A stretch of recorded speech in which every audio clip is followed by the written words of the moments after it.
per level. So NICET 1 will be one exam, 2 hours, you're done. NICET 2 will be a whole separate exam, different questions. NICET 3 again is going to be a whole different level of responsibility.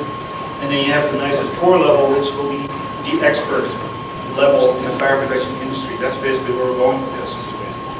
What I heard from the group of people there, who were basically from all over the country, was that they see substantial problems still with some of the NICET 3 people who have licenses and are certified and are still throwing out some pretty awful stuff at the fire marshals. That's basically where the point came from, that we don't really think that going forward into the future that the NICET 3 level should be the terminal level to get your contractor's license or design license or whatever it is. So we're pushing the envelope of where the industry is going. It's not to kick out anybody who's in the industry now. It simply means for new people coming in, we're raising the bar. And we're going to basically make it more interesting, and heaven forbid, you might actually have to study for your NICET exams. And we all feel that you go to university, you've got to study. You're going to be an expert in fire protection, protecting people's lives and property. You're going to have to do some work for it. So you've got 2 years to catch up, and after that, it's going to be a different game. I just wanted to let you know that because it's coming, and it will affect basically all of us in one way or the other. Having said that, we're going to keep the other reports short tonight. We don't have a counselor's report, a government's report, I don't think. We're not going to do the traditional treasurer's report where we can open the checkbook and say, yeah, but that still has some money left over. We're not going to worry about that tonight. I do want to tell all of you that the new SAP website is online, totally different architecture. We're going to be able to actually go into that website and make changes on a regular basis. So we're going to have calendars in there. We're intending to put a list of those people that have actually taken on memberships, name, address, and they're right in there. You can look it up who the members are. We think at some point in time we want to make that a benefit. In other words, you know, it's other people in the industry are going to know that you're a member of this group. And, you know, try to provide more value through the website. Again, we're barely at the baby steps at this point in time. The new website is working. We've got some stuff in there, but not anywhere near what we are basically planning this website to call eventually. Without any further ado, let me introduce our guest. Who's with a different company than when I first invited him to come here. I thought that this guy was going to be retiring with, I shouldn't say that, but 3.5 years I will. But with a different company. With a different company.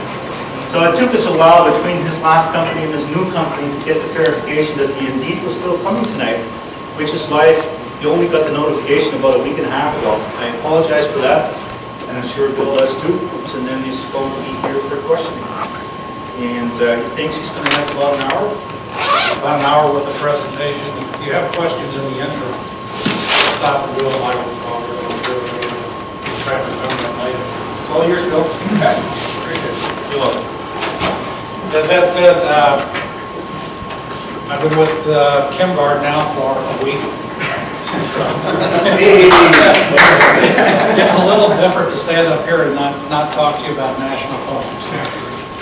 I was National Foam's regional sales manager in the Midwest for 7 years, and I've been in the sprinkler industry working for Western States and Grinnell in St. Louis for 32 years now. So I've been where a lot of you guys are at now. Been through the wars of making projects turn out for us. And the expertise that I bring to you is that I've been there and I can help you get through the rough parts. That's kind of what we like to do. Tonight we want to talk about high expansion foam. Ed asked to talk about high expansion in lieu of just foam in general. So we're going to concentrate really on high expansion foam. The objective of high expansion foam is to create an aggregation of bubbles that results in the mechanical expansion of foam solution by air or by other gases. And what we're trying to do is form a solution ratio of 200 to 1 to 1,000 to 1. So we're going to take a droplet of water and we're going to expand it by pushing air into it and make that bubble 1,000 times the size of the water drop.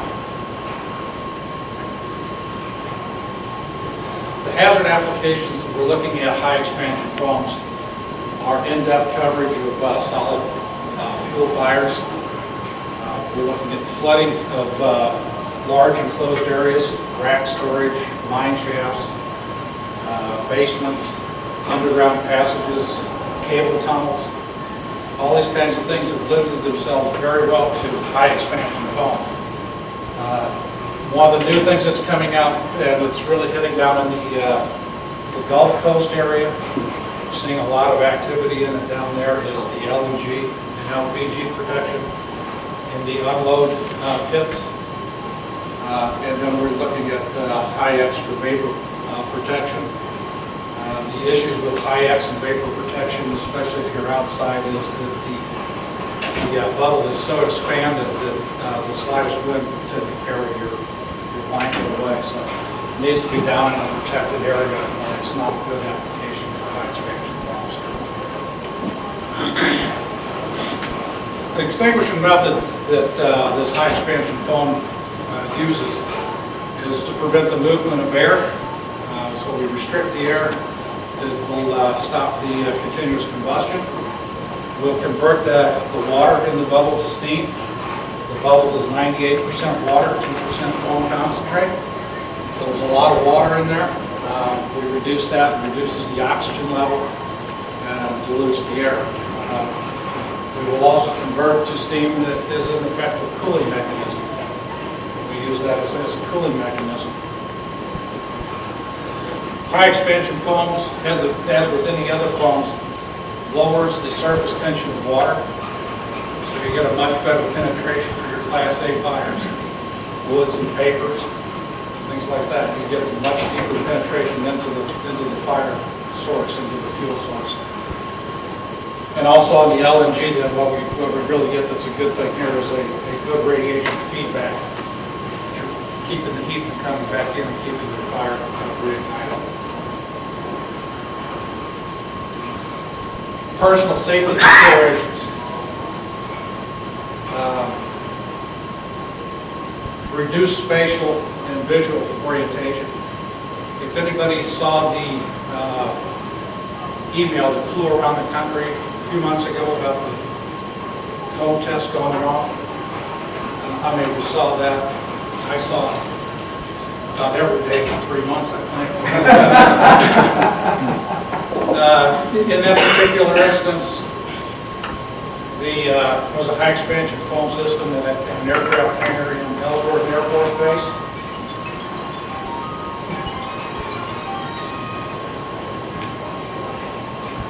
He knows I'm busy here, you know.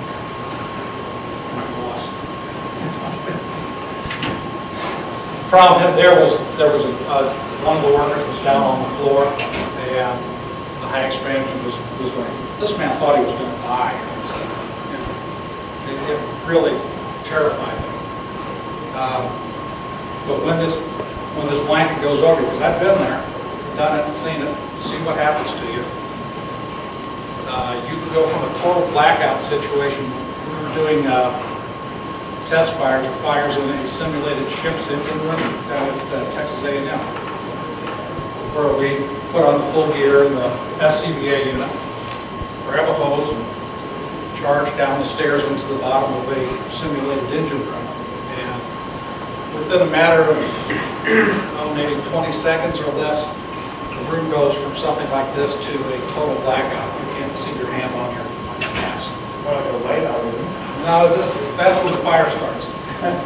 They started the high X foam coming in, and it took, I want to say, less than a minute and a half, and the black was gone, and it was right up over my head. So I'm 6'1", and the foam was up over my head less than a minute. Without SCBA, you have breathing discomfort. You cannot. It's not going to die in there, but it's not comfortable breathing atmosphere. The other thing is you have a lot of hearing difficulty. It's like taking a big pillow and putting it around your head. You lose space, you lose hearing. Orientation inside the foam blanket like this is very difficult. Well, what we're telling you is if you're going to be in a facility and you're going to do high-X testing and you're going to stand inside to watch it, you're crazy. But if you're going to be there, make sure you have the SCBA uniform. We also recommend full protective clothing. We're not talking spacesuits, but we're talking something that will keep the foam off your skin. Foam, because it is technically a soap, will drive the oils out of your skin. The other thing that we recommend strongly is Lifelines, or a buddy system. If you're going to be in there and you know the foam's going to go up over your head, you need a rope to follow to get out. Or you're going to have to walk till you run into the wall and then do yourself down the wall too far. There won't be any way that you can see where you're going or have any clue as to where you're at. This calculation formula that we're putting up here is true for all the systems, for hangars. Same calculation for volume applies to warehousing. LNG has a different set of rules. What we're looking at is the rate of application in cubic feet per minute is equal to the area times the depth is the volume divided by the submergence time. And then you have the breakdown rate of sprinklers in cubic feet per minute that's added to that. And then you multiply that times a shrinkage factor and then times a leakage factor. Shrinkage factor in all cases is 1.15. And one way this is anything different than that. The RS, the breakdown rate by sprinklers, is a variable. And we'll get into that a little bit here in a minute, but the government says 10. And the PA 409 says whatever the manufacturer says by his UL listing on that piece of equipment. I'll tell you that the manufacturers will have a variable anywhere from 4 to 11 on a generator, depending upon the size of the generator. Can anyone explain that is, what you're talking about is 1 gallon of water could destroy 4 cubic feet of foam or 10 cubic feet of foam? Yeah. And we'll get into this a little bit here in just a second, but what you do is you have your sprinkler application rate for your overhead. 0.2/5 for a government issued project, 1.7/15,000 for a 409 project, type 1 hanger, or 1 hanger. If you have the 0.2/5, that's 1,000 GPM of water coming from your sprinklers, your overheads. The multiplication rate is 10. So if you have 1,000 gallons of water coming down per minute, you have to put in an extra 10,000 cubic feet a minute of water to compensate for that water rate. Aircraft hangar protection. Let's talk about aircraft hangars first. Criteria is going to be based on NFPA 409 for a commercial hangar. If you're dealing with the military, the Air Force ETL is 0215. Air National Guard is 03-04. Army has their own ETL. It's technical letter 1110-3-484. Helicopters has one that's 485. Navy uses a total different approach to it. They don't use high expansion. They use a nozzle that pops up on the floor grade and dispenses a low level foam across the floor there. For an NFPA 409 Group 1 hangar, you will cover the entire area to a 3-foot depth. You have 1 minute to do that. That's the entire hangar, full of all the aircraft servicing area. Your sprinkler rate is 0.17/15,000 square feet, as we told you. That's high. It's a lot of water, yeah. The breakdown will be for the test data. So your breakdown rate could be anything from a 4 to an 11. Okay? Your leakage rate is 1.0 to 1.2. This is where you get the break with 409 right here. This line right here gives you a big break. You go to the ETL, that number is going to jump dramatically. I'll show you the next slide. The duration for an FPA 409 is 12 minutes. You have to have enough foam concentrate in your tank to run this thing for 12 minutes. You have to have outside air. The way the foam generator is made, it's like a huge fan with a big screen on the other end. It was described to me as my children's biggest bubble maker in the world. That's what it amounts to. You're spraying foam solution onto the inside of a stainless steel screen, perforated screen. The fan is driven by the hydraulics, the water going through the system or the foam solution, and it's spun and then it just forces air out and makes bubbles. It makes tons and tons of bubbles. To do NFPA 409, they want you to have fresh air ducted from a louvered roof inlet to the inlet of the air inlet on the back side of the generator. If you have outside air coming in, you have to make allowances for inside air to get out. So it's not just one louver, you have to have a way for the air to be let out of the louver. NFPA 409 does require supplemental hand lines. Minimum of 2 at 60 GPM. That's minimum. And that duration on the hand lines is 20 minutes, not 12-minute duration for the high X. When you do this, this requires a separate tank.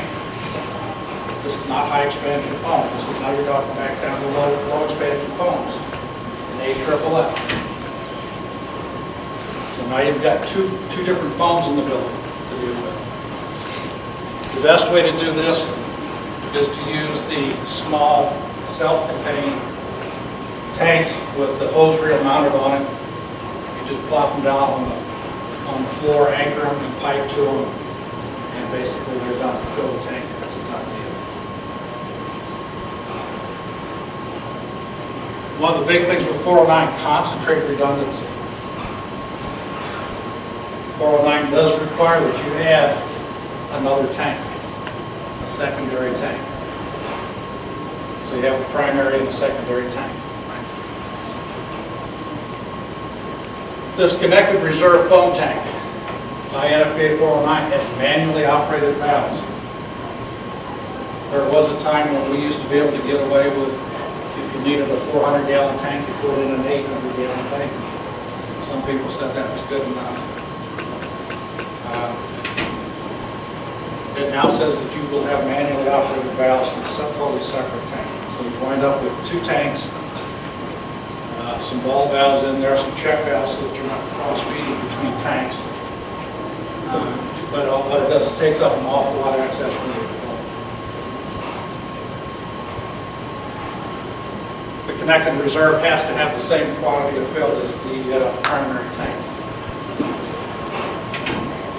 NFPA 409 does not require, though, a secondary pump. If you're using pump skids, balance pressure skids, or inline balance pressure skid, they don't require a backup pump on their system, as long as you have the reliability of the power source to drive the pump.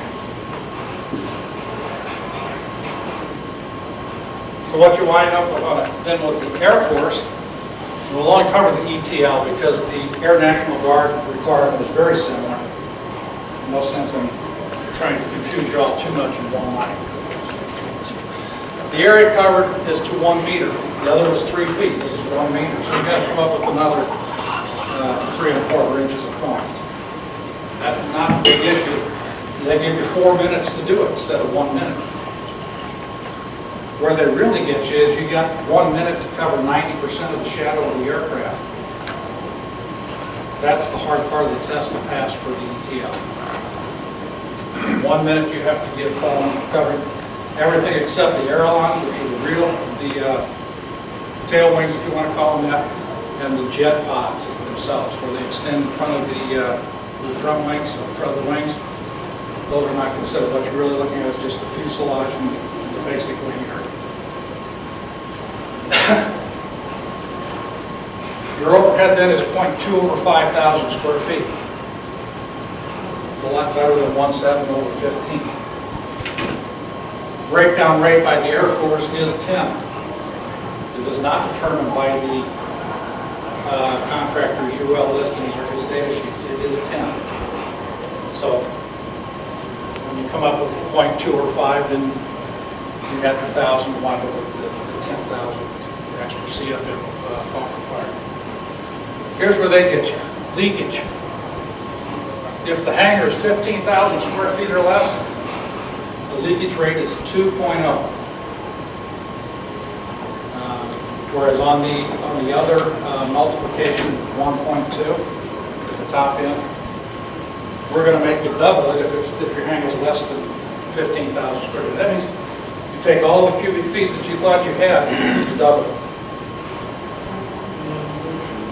15,000 square feet to a 30,000 square foot hangar, the multiplication rate is 2.5. If you get above 30,000 square feet, the multiplication rate is 3.0. Triple your foam requirement. 15-minute duration. Absolutely no outside air. They don't want outside air brought in on the government. They was determined that these things work just fine with the dirty air from the process of combustion. I will tell you that National Foam and ChemGuard both have run these tests, and they agree that it does not cause a serious effect to the operation of the generators. Excuse me, Bill, is that something you see changing in FPA? I would hope that it would at some point. You know, there's still 2 other manufacturers out there that need to get online and say, you know, get in line with us and kind of push that in that direction. The only other thing, Bill, I would imagine that if you're using fresh air, then it would be a little more safe to breathe the foam, if you want to call it, versus using dirty air, which requires a combustion in it. So it's, during the fire, obviously, it's a little more dangerous to be wading around through the foam with inside air. I would think, but then again, I would be so far out of the building, it wouldn't be a position. No, that's good. I prefer, you know, I've done this. I've got a full set of bunker gear and all this stuff, and I've been given the front end of the hose and been sent out to the 3-level chemical plant to put out the fire at the top, and watch the bottom reignite, and just a big wave of flames came up over us, you know. It was exciting. I tell you what, it's exciting. You get paid danger pay for that? Or It's an adrenaline rush. I never thought I'd do it in my life, but it was an adrenaline rush. I can't wait to go back and do it again. You know, it's fine. ETL says no hand lines. They don't want anybody messing around with a bunch of hand lines. This foam's going to come down. It's going to fill this building. And it's going to fill it quick. They also say no concentrate redundancy. No secondary tanks, no extra foam stored on base. Now, they may have something somewhere else in their guidelines for their fire department or whatever, but they may have to have foam somewhere. But then the ETL for the design for your systems, they get their 15-minute supply and that's it. They're done.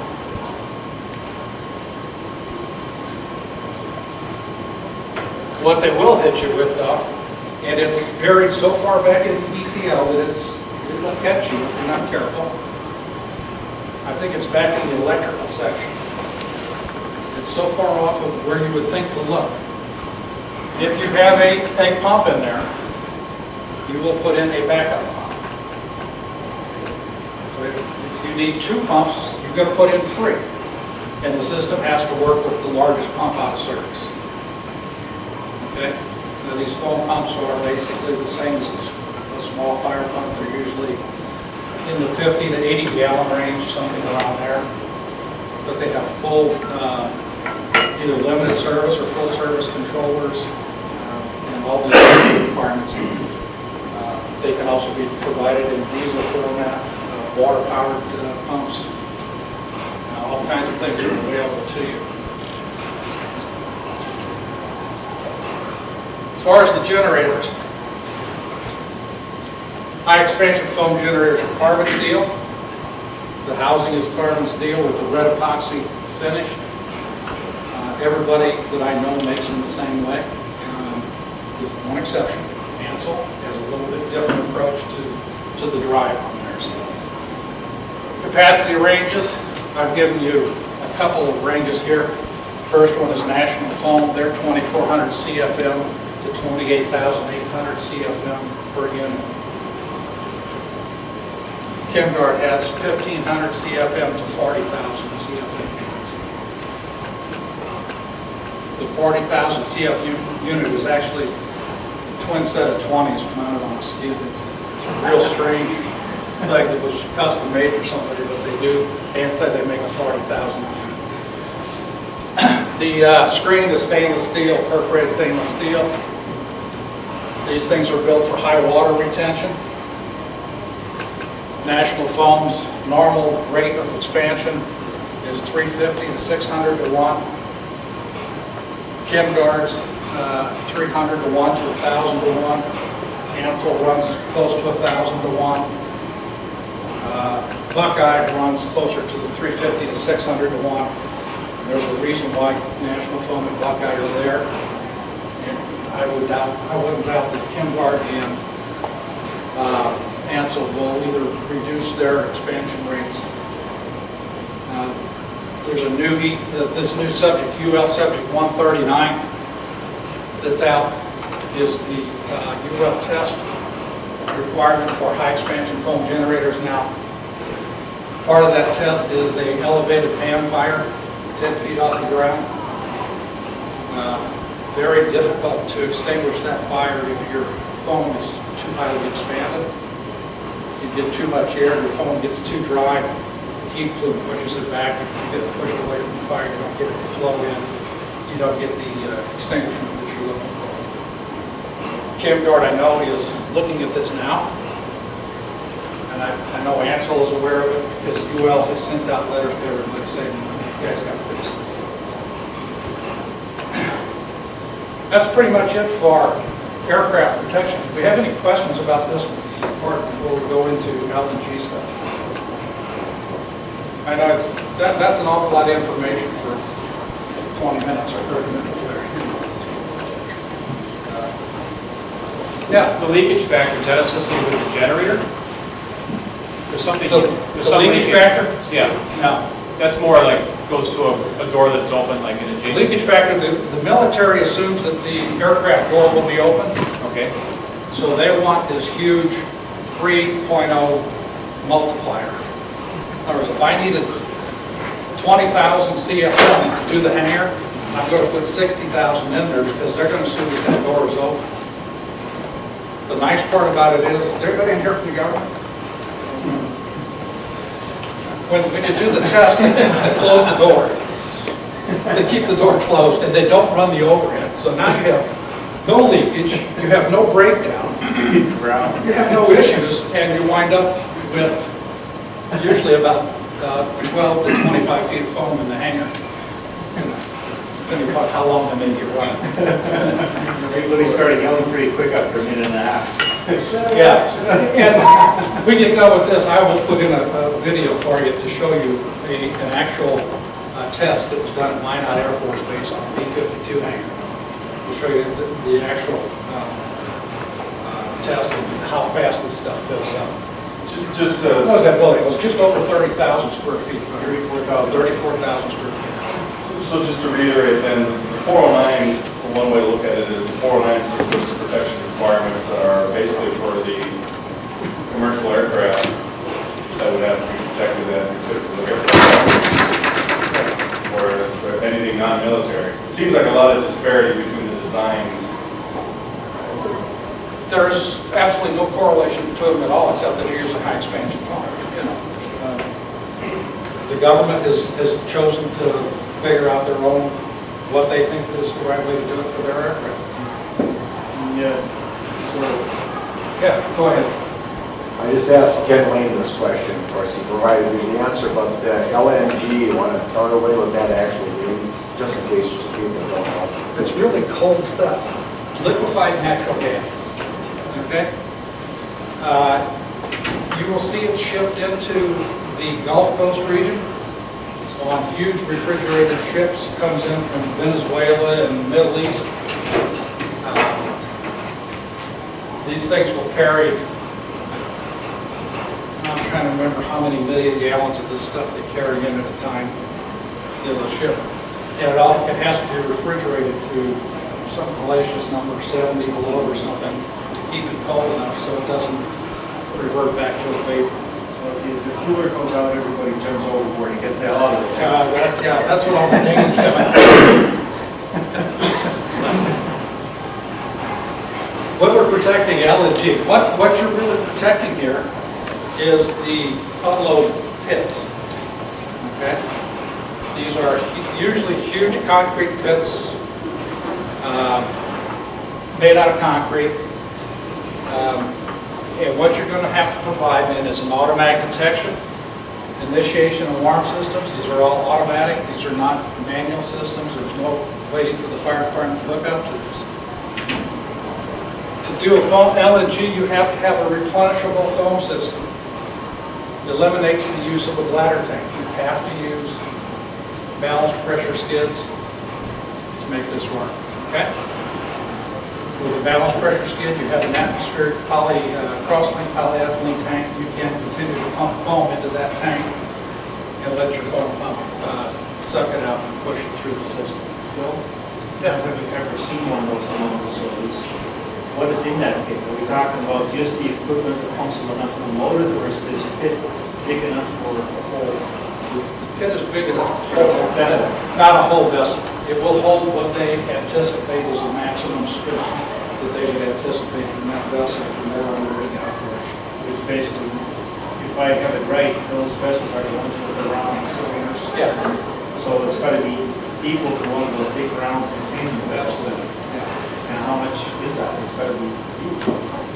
Very much. So it's a big pit. It's going to vary. What kinds of inches are we talking about on this pit? 100 by 100 by?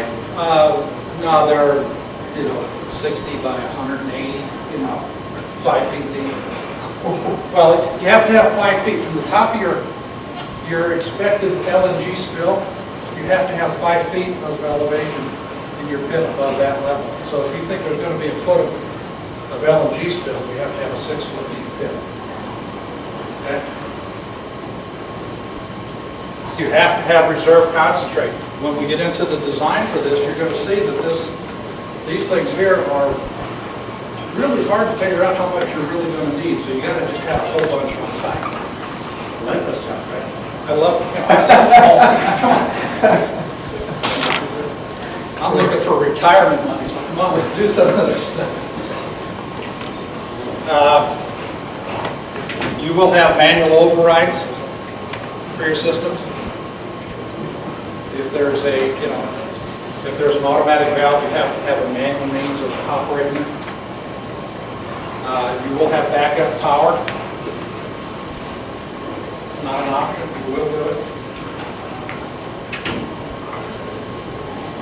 All UL listed components, unless Factory Mutual is doing it, will be Apple listed components, but I don't think you're going to find those for a long time. And again, the foam dam has to be 5 feet above the highest expected LNG level. What we're after is usually not to extinguish the fire in total. What you're trying to do here is to mitigate this fire to a point where it is controlled. So what you're going to do, first thing you do is you hit the thing with purple K, not clean. Okay? We'll get that down. Then you start your high X coming in. 7.5 cubic feet a minute per square foot of application. So if you have a pit that's 80 by 200, 16,000, 7.5 cubic feet for 16,000 square feet. That's a whole lot of cubic feet of foam. That's a lot of generators. Yeah, you can, yeah, aircraft hangar is what, 2 to 4, what the ETL tries to get you to do. Cubic Yeah. feet per square foot, yeah. Yeah, so about 3. It's almost the same volume. It's 100,000 cubic feet in that case, our hangar was about 128,000. Yeah. So it's almost the same as the hangar. But when do you see what you're gonna do to make it? You had the 128, you had to do it for 15 minutes there, right? How do you see this? You get a 3-foot minimum blanket thickness. You run your blanket to 3 feet. So you run your initial fire for your initial foam discharge for 3 minutes. That's what you're going to calculate it to. You're going to run it for 3 minutes for your initial mitigation of this fire. Then you cycle your foam system off for 90 seconds. And then after 90 seconds, you check your heat radiation from your fire, and then you have to restart your pump. You'll run your foam through. You're going to keep this going off for 90 seconds, back on for 60 seconds, until you get a 90 to 95% radiant heat reduction on this fire. We take most of the data and one of the big things. It can take 2 months. You do this until, you do this repeatedly, and you repeat the cycle until all the LNG is depleted. In other words, all the LNG that went down into that pit has to be either drawn off and recycled back into vessels, holding vessels, or it has to be allowed to vaporize and burn under the controlled rate. So LNG vaporization rate, normal boil-off rate, is 0.2 of an inch a minute. Okay? So it goes off pretty quick. There's a lot of it.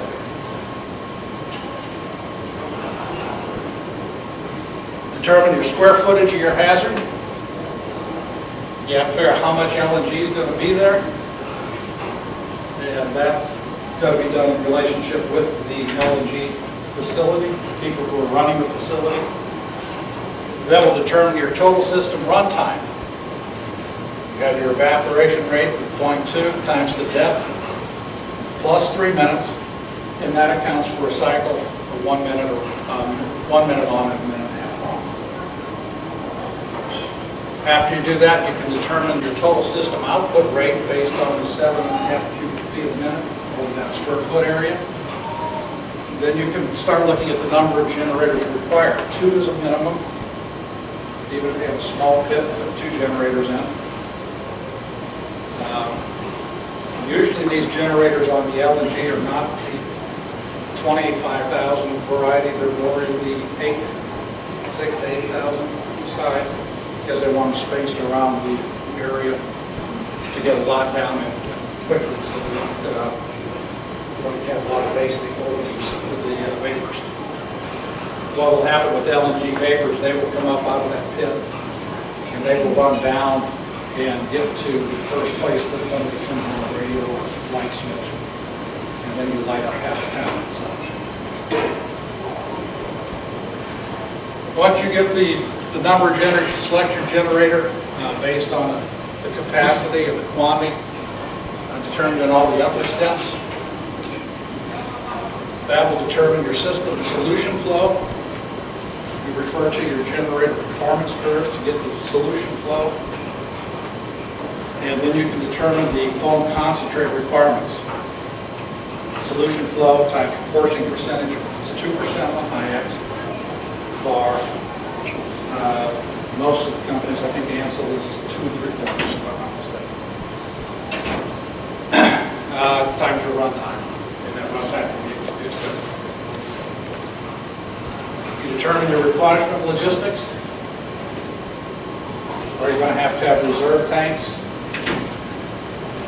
Tanks are only made to a certain size. They're not just forever large. You determine your power sources. You need backup pumps. You need alternate power sources. You need diesels. What are you going to use? determine your control and your detection systems. These do require all this stuff to be part of your overall package to be considered a total LNG system. And then you can determine, from all that, you can come up with the water supply requirement, and then you add your supplemental flow streams that NFPA 11 requires, 500 GTM outside those. Here's an example of a performance curve. This one happens to be National Foam. Apparently, I don't work for them anymore, but that's what it has. You'll see on the performance curve here,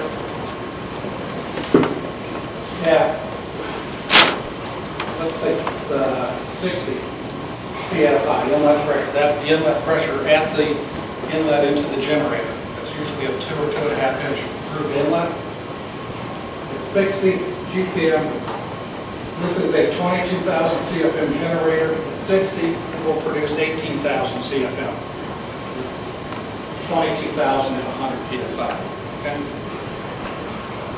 It will give you an expansion ratio of 540 to 1, and it will require 280 gallons a minute on solution flow.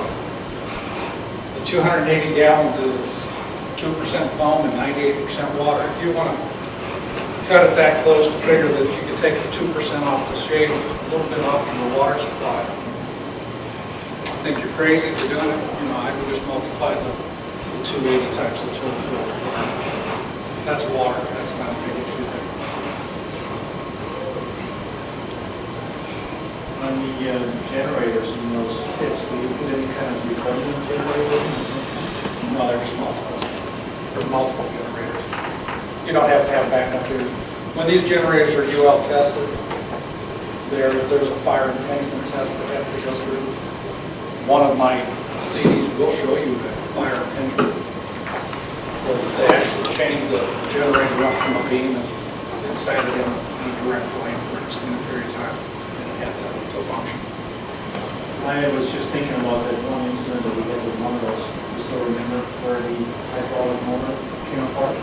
That's a casting issue? Exactly. Casting splits and now we lost the generator. Yeah, we lost the So it does happen. Sure. They're made by man, not us pick up. And so in that, you know, those LNG pits are obviously a highly dangerous situation. You don't have to put any extra ones in just in case of that. There's enough generating capacity in the other ones to crank up the pressure. You can boost your pressure to increase your CFMs. You can do things to make it get back to the point you need it to be. Okay. That's why you don't start at the 100 PSI. Don't cut yourself short there. Don't say, well, I got a 22 thing. You know, if I had 44,000 CFM of foam I had to generate, I wouldn't start at 100 PSI for the 22,000 CFM generator, so I could put in 2. I would downsize it, put in 3 generators, and lower my starting pressure. One thing the ETL, NFPA, nobody addresses it in their basic programs that we all have available to you guys if you want them, or how to select generators. You know, you just put out a few criteria and it will automatically do this stuff for you, give you all the answers and you just select them. Nobody ever balances it. The high X has to be balanced to the overheads. But you guys know what a headache that causes. Oh, painful. Extremely painful. Ed got one to work because he had the right size pumps, and the one Mark worked on, they downsized the pumps a little bit because of some electrical issues, and never could get the generator to work unless you went to one that would expand 1,000 a month. You know. That's a tough issue. Per me, it cost me about $100,000 worth of equipment. But that's, you know, that is the truth of it all, you know. Let's be honest.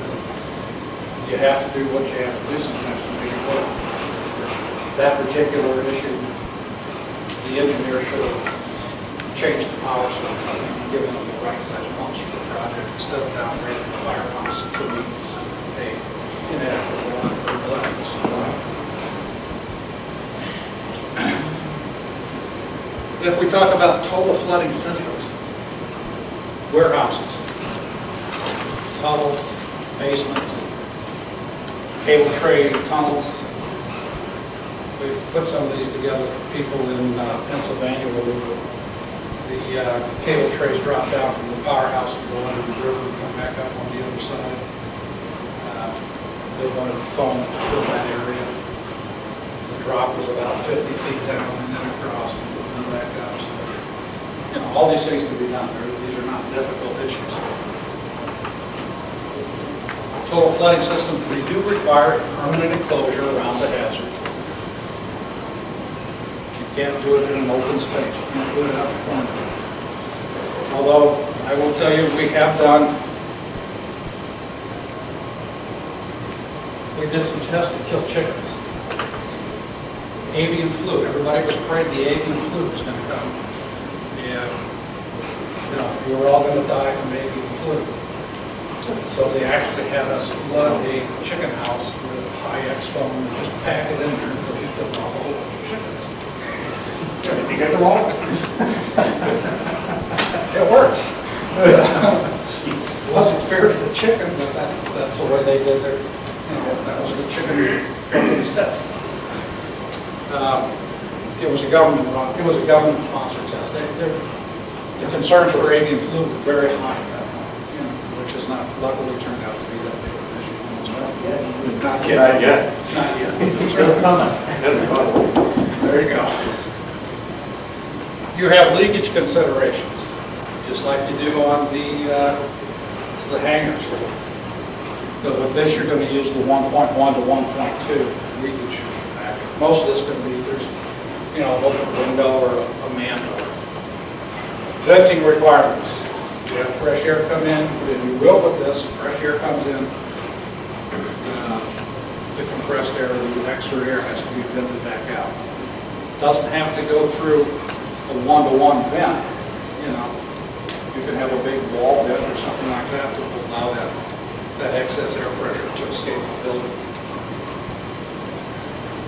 Submergence volumes. This one gets fun. Minimum fill depth is not less than 1.1 times the storage top, or in no case less than 2 feet over the hazard. Okay? Well, basically, the foam doesn't have any weight. Very little. Right, so how do you force it into that foam? Is it It basically the same as on that floor? It just flows out? It flows, yeah. And that's because you got that 50-foot drop? It goes down and it'll push itself down through there. And you've got the fall. As far as the quantity of foam, application rates here vary by the hazard. The thing I can tell you is to go to NFPA 11, Chapter 8 for discharge times and discharge rates. Okay? You have to go there. We could sit here and throw things up after here all night and not get through them all. What we're trying to do is we want to ensure adequate control or extinguishment. The submergence volume has to be maintained for at least 60 minutes in a non-sprinkler building. Okay? So if you're putting IXM with no sprinklers overhead, then you're going to look for 60-minute duration. This comes into play. We did one Kansas City. A guy called me and he says, I got an issue. I can't get enough water to put out the rack system and the overhead. I have aerosol cans. What can you come up with? And I said, what do you got in the aerosol cans? Hydrocarbons was the answer, all hydrocarbons. High-X foam does not work with polar solvents. Nobody makes a polar solvent or an AR high-X foam. There are no alcohol-resistant high-X's. Okay?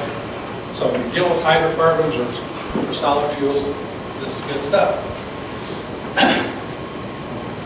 We came up with a project that would give him, it was 24 feet of foam in this building in 1 minute. And we would keep it flooded for a total of 60 minutes. Get enough foam there to keep that blanket generated for 60 minutes. They're all, and we got the project to where there was no fire pump required. He was able to work it off the city pressure. Everything was great. Then the owner says, oh, by the way, I found out there's polar solids in about half the tanks. And the owner wound up buying I think he bought a 1 million gallon water storage tank and a big fire pump. That was his cost.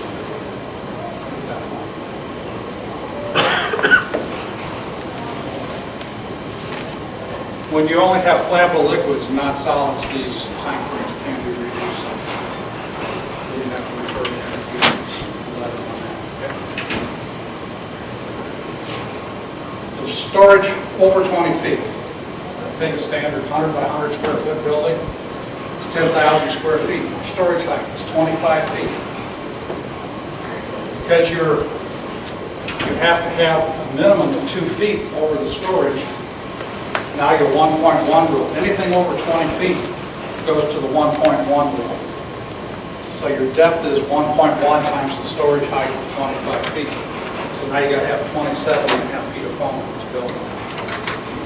You have a minimum submerged volume, 10,000 square feet times 27.5 feet high, 275,000 cubic feet. Very good. Okay? This particular one, you would maybe have 3 minutes. Others might be just 1 minute.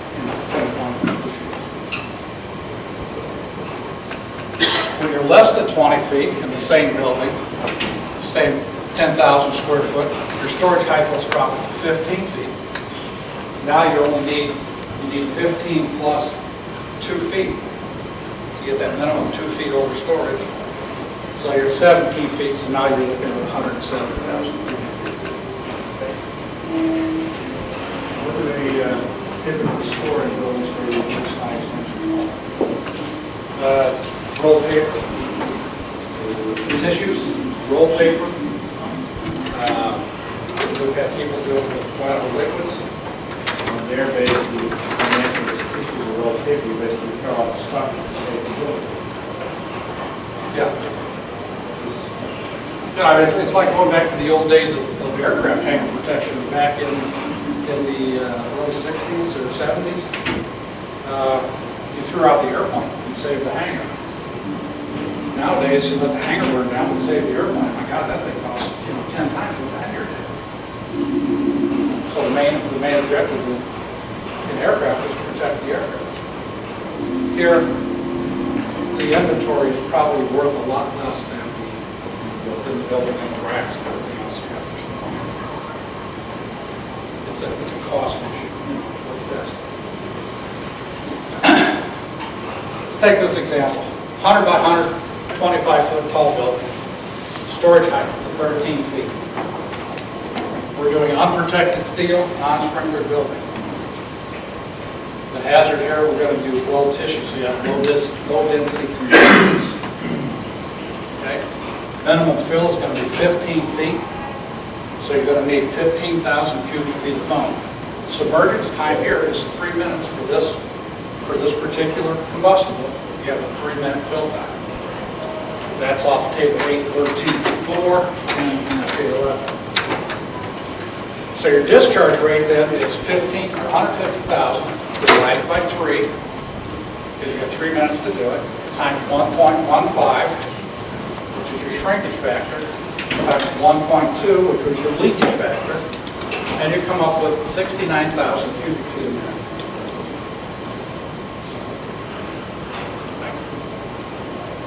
Determine the number of generators.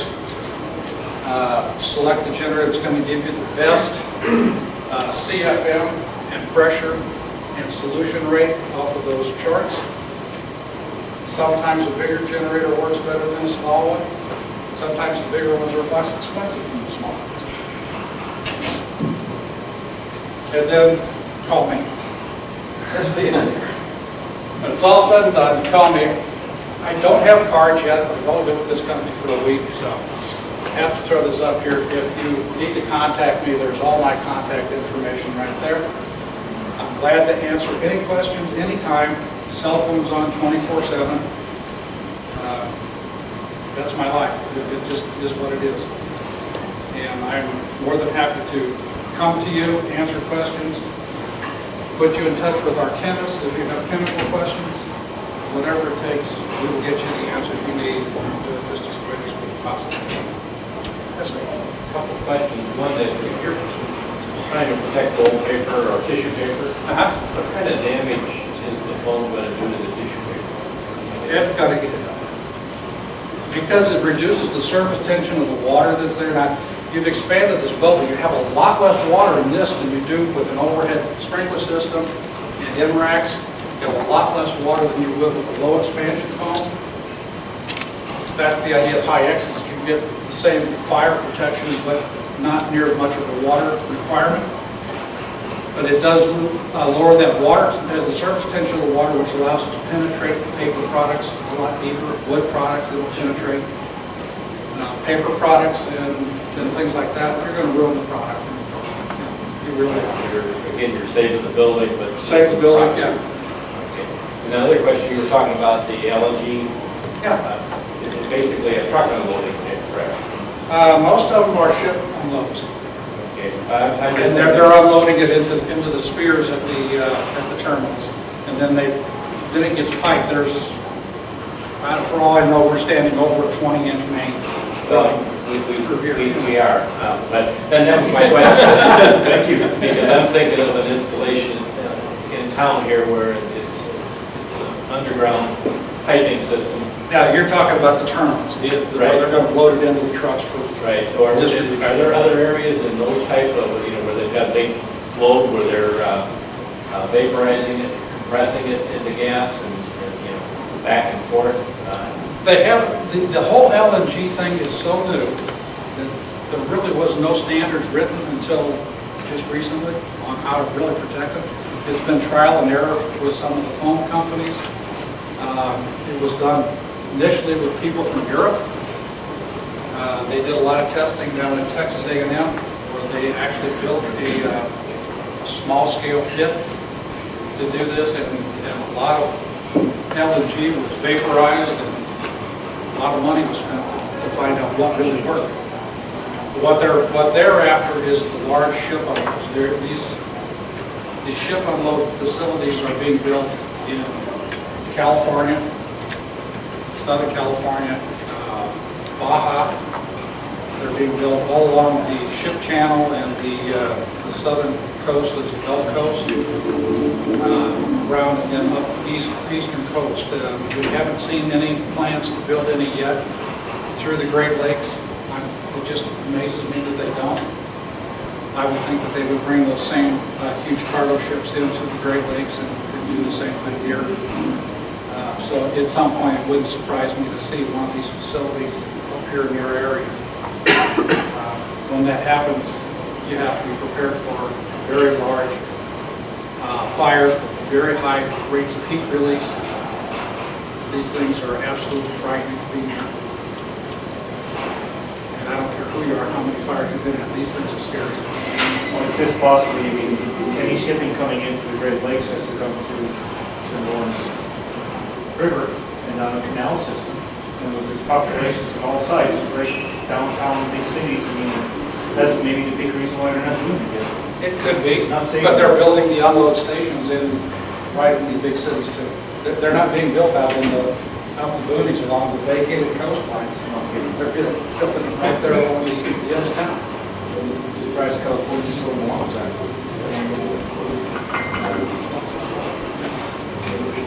Just kind of what they're doing. There are a lot of environmental questions. People are scared to death of it. If you control it, if you do it right, there's nothing to be afraid of. The stuff can be controlled, the vapors can be allowed to escape at a rate that can be fire is controlled, everything is controlled, you can run it off, and you don't have big issues. If you do it wrong, it's a big issue. Any questions? More questions? Yeah, just out of curiosity, are you familiar with any case studies or other, in the past decades that have been any large LNG disasters? Not that word. There was, I think, one ship that just kind of disappeared somewhere. At least, that kind of stuff's going to happen. But I don't know of any major fires that are strictly on LNG at this point. But this method of transporting this large volumes of LNG from foreign ports into the United States, this is fairly new. This is not something that they did like this before. Now they got these tankers that, you put a small airport on a tanker. They're just huge ships. What we used to consider the length of a big ship is now on these. So, it's scary. Let me get the video here. I'll show you what happens.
34,000 square foot hangar. You ever seen one of those? You stand with your back against the body of the airplane, and look down the wing, you think there's a plane missing going down the wing. That's actually very familiar. There's actually a wheel out at the end of the wing that is dropped down so that they can actually land and take off. When these aircraft take off, that wing flexes up and down like a bird wing. They drag it. I'm going to show you this upper camera.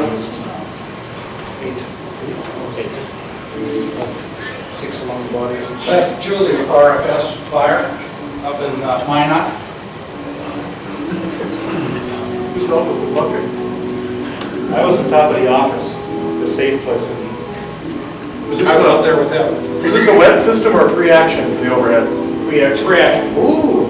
Fed designed it, so it's... And,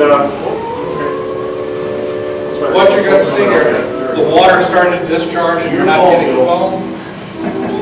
That's because some dummy forgot to open a valve on the tank. And I won't mention his name, but I did it. So it delayed our foam discharge by about 25 seconds. Okay. Everybody was counting without that, the guy next to me. Oh, Travis, look at this stuff. Look at this stuff coming out. we were just trying to pre-wet the floor, so it's It's the 1 minute easier when you, that's what you were doing. Get a little water down your phone. Come on, yeah, look at that. Everybody knows that. These are 22,000 CFM generators developing this high-end smoke. There were 8 generators in that building. Was that a pass on the 1 minute, 90% floor coverage? By the time you take the 25 seconds back off, yes. Okay. And when you see Yeah, that, now it is, yeah. they were more than happy. Well, actually, the guys who were up in the upper level with us were happy to get out of the building because the doors on the bottom kept open to the first floor. Most of the commentary you heard up on that upper floor was, "Oh my God, holy," and a few things like that. It was very quiet in that building. That's what surprised me most. It was very dead quiet. It's kind of like being outside during a snowstorm. You know how quiet the world gets now? It's kind of what this did.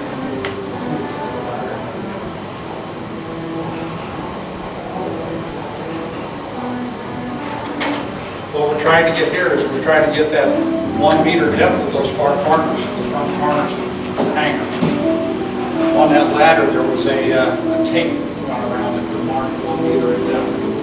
So we could watch if the new one was going to get to that point.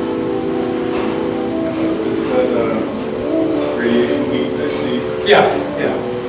The two. You're missing it, but would you be concerned if it was right on top? I would do my best to keep it away from it. Not a big deal in the summertime, but in the winter, when that shield is good and hot, and your bubbles are hitting it, you're going to start breaking down.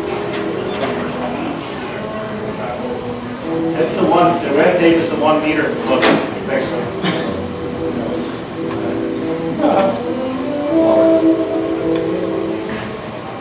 Right about now, someone is yelling into a radio to shut it off. There it is. Yeah.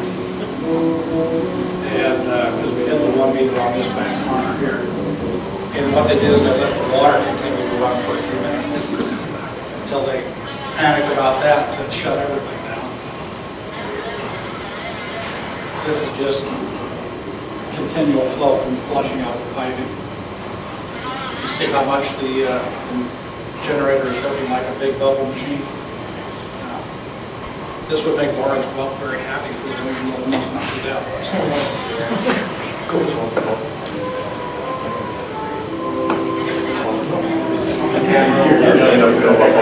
This is the camera up over the doors. There is another camera. You see it right there with the little red light? We can show you the other one because you'll see what it means to spatial disorientation because it went right over the top of this camera. The owner of the camera was not happy. He could get it back the next day. He was nervous. He was nervous.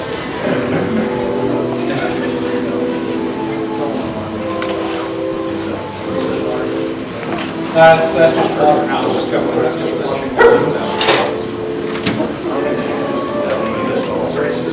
End result, we ran this thing basically really for about 2 minutes and 20 seconds with foam running. Went back the next day and measured the watermark, which is very, very light. You can just barely see it against the drywall on the office building. And 34,000 square feet, we had 12 feet of foam left that across the river. I think it's about 500,000 cubic feet. A whole bunch of them. Typically on this test, we kind of usually get about an inch of water. We went back, I went back at 8 o'clock the next morning. This took place at 10:30 in the morning. They tried opening that door there, the tail door open, and foam came flying out, was going right over the pickup trucks. And they didn't have the doors up on the valve house yet, so the foam was coming around and flowing into the pump house. And by that time, I was standing in there next to the controllers, and I'm saying, close the door. Foam and electric are not good compatible items. At the end of the test, let the water run for a little bit to knock the foam out. We let the foam run, we let the water run for a little bit just to flush the lines. They tried opening the doors to see if that would work, but to vacate the foam outside, it was going all over the apron and the backside of all over the base. Closed the doors down right away. That was not a good idea. Went back in the next morning about 8 o'clock. This 12 feet of foam amounted to a couple of puddles smaller than 2 of these tables. And a little bit of film on the floor. We took a hose, just kind of washed it down, squeakied it off the floor. So it does break down quickly. There is, and it left very little residue in the film.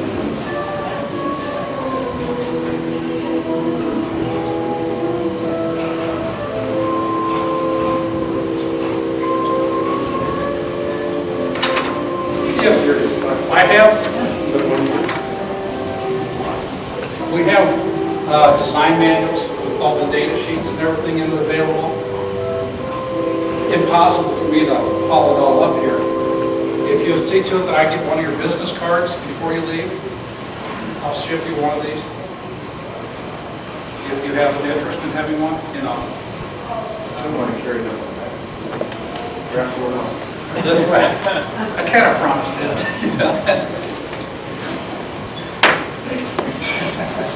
He got Gary gave his cards anyway, but we can get all those to you. I can get those shipped out within a day or two. So if you want one, give me your card. I apologize for not having cards to return to you. I will see to it that one is put in the book so that you do know how to contact me from now on. Other than that, I appreciate you being here, your interest and your attention. And hope we can see you guys in just tomorrow.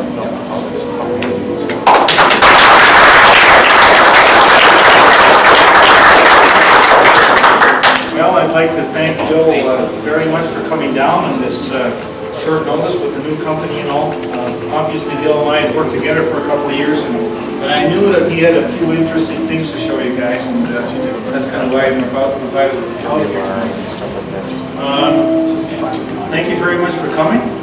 We're still working on a program for next month, and then once we get that nailed down, we will let you know. In the meantime, thanks very much, and I'll see you hopefully